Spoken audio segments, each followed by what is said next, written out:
വെളിപാട് 18-ാം അധ്യായം 1 മുതൽ 24 വരെയുള്ള വാക്യങ്ങൾ. ബാബിലോണിന്റെ പതനം.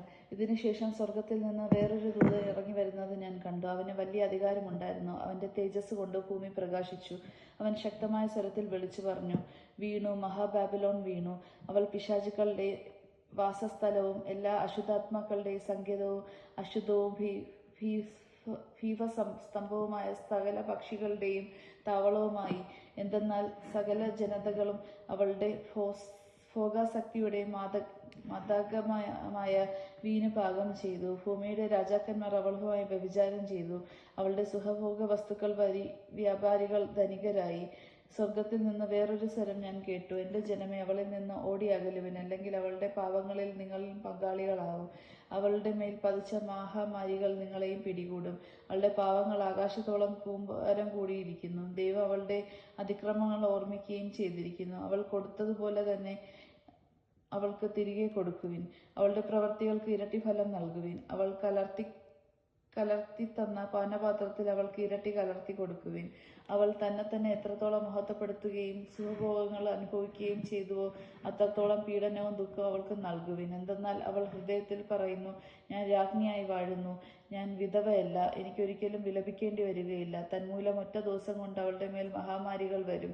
മരണവും വിലാപവും ക്ഷാമവും അഗ്നിയിൽ അവൾ ദഹിപ്പിക്കപ്പെടും. അവളെ വിധിക്കുന്ന ദൈവമായ കർത്താവ് ശക്തനാണ്.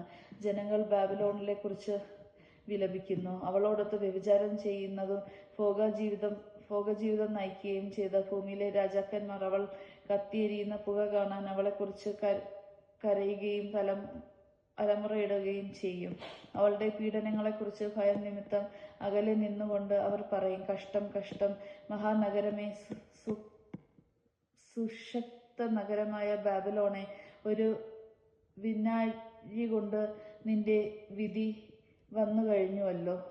ഭൂമിയിലെ വ്യാപാരികൾ അവളെക്കുറിച്ച് കരയുകയും ദുഃഖിക്കുകയും ചെയ്യുന്നു. അവളുടെ കച്ചവട സാധനങ്ങൾ ആരും വാങ്ങുന്നില്ല. കച്ചവട സാധനങ്ങൾ ഇവയാണ്: സ്വർണം, വെള്ളി, രത്നങ്ങൾ, മുത്തുകൾ, മൃദുല വസ്ത്രം, ധൂമവസ്ത്രം, രക്താംബരം, പട്ട്, സുഗന്ധമുള്ള പലതരം തടികൾ, ദന്തനിർമ്മിതമായ വസ്തുക്കൾ, വിലയേറിയ തടി, പിച്ചള, ഇരുമ്പ്, വെണ്ണക്കല്ല് എന്നിവയിൽ തീർത്ത പലതരം വസ്തുക്കൾ, കറുവാപ്പട്ട, സുഗന്ധവ്യഞ്ജനങ്ങൾ, സുഗന്ധദ്രവ്യങ്ങൾ, മീറ, കുന്തിരിക്കം, വീഞ്ഞ്, എണ്ണ, നേരിയ മാവ്, ഗോതമ്പ്, കന്നുകാലികൾ, ആടുകൾ, കുതിരകൾ, രഥങ്ങൾ, അടിമകളല്ലാത്ത മനുഷ്യർ. നിന്റെ ആത്മാവ് കൊതിച്ച കനി നിന്നിൽ നിന്ന് അകന്നുപോയി. ആഡംബരവും ശോഭയുമെല്ലാം നിനക്ക് നഷ്ടപ്പെട്ടു. അവയൊന്നും ഇനി ഒരിക്കലും നീ കാണുകയില്ല. അവൾ നിമിത്തം ധനികരായി തീർന്ന ഈ വ്യാപാരികൾ അവളുടെ പീഡനങ്ങളെക്കുറിച്ച് ഭയത്താൽ അകലെ നിന്ന് കരയുകയും വിലപിക്കുകയും ചെയ്തു. മൃദുല വസ്ത്രവും ധൂമവസ്ത്രവും രക്താംബരവും ധരിച്ച് സ്വർണവും രത്നങ്ങളും മുത്തും കൊണ്ട് അലങ്കരിക്കപ്പെട്ടതുമായ മഹാനഗരമേ, കഷ്ടം, കഷ്ടം! എന്തെന്നാൽ 1 മണിക്കൂർ നേരം കൊണ്ട് നിന്റെ ധനം അത്രയും ശൂന്യമാക്കപ്പെട്ടു. സകല കപ്പിത്താന്മാരും കപ്പൽ യാത്രക്കാരും നാവികരും കടൽ വ്യാപാരികളും അകലെ മാറി നിന്നു. അവളുടെ ചിന്താധൂമം കണ്ട് അവർ വിളിച്ചു പറഞ്ഞു, ഈ മഹാനഗരത്തിന് സദൃശമായി വേറെ എന്തുണ്ട്?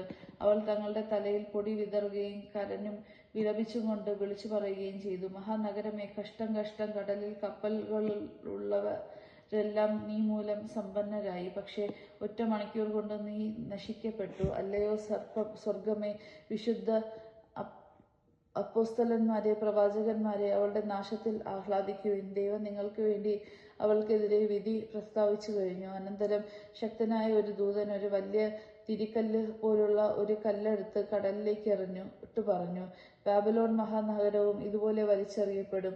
ഇനി ഒരിക്കലും അവൾ കാണപ്പെടുകയില്ല.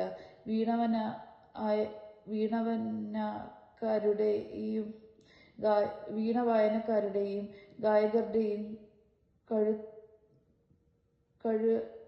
കുഴലൂതുന്നവരുടെയും കാഹളം വിളമ്പുന്നവരുടെയും ശബ്ദം ഇനി ഒരിക്കലും നിന്നിൽ കേൾക്കുകയില്ല. കൗശല വിദഗ്ധരും നിന്നിൽ ഇനിമേൽ കാണുകയില്ല. തിരിക്കല്ലിന്റെ സ്വരം നിന്നിൽ നിന്ന് ഉയരുകയില്ല. ഒരു ദീപവും ഇനി ഒരിക്കലും എന്നിൽ പ്രകാശിക്കുകയില്ല. വിധൂവന്മാരുടെ സ്വരം ഇനി ഒരിക്കലും നിന്നിൽ കേൾക്കുകയുമില്ല. നിന്റെ വ്യാപാരികൾ ഭൂമിയിലെ ഉന്നതന്മാരായിരുന്നു. നിന്റെ ആഭിചാരം കണ്ട് സകല ജനതകളും നീ വഞ്ചിക്കുകയും ചെയ്തു. പ്രവാചകന്മാരുടെ വിശുദ്ധരുടെയും ഭൂമിയിൽ വിധിക്കപ്പെട്ട സകലരുടെയും രക്തം അവളിൽ കാണപ്പെട്ടു. ദൈവജനമാണ് നാം കേട്ടത്. നമുക്ക് ദൈവത്തെ സ്തുതിക്കാം. ക്രിസ്ത്യാനിക്ക് സ്തുതി.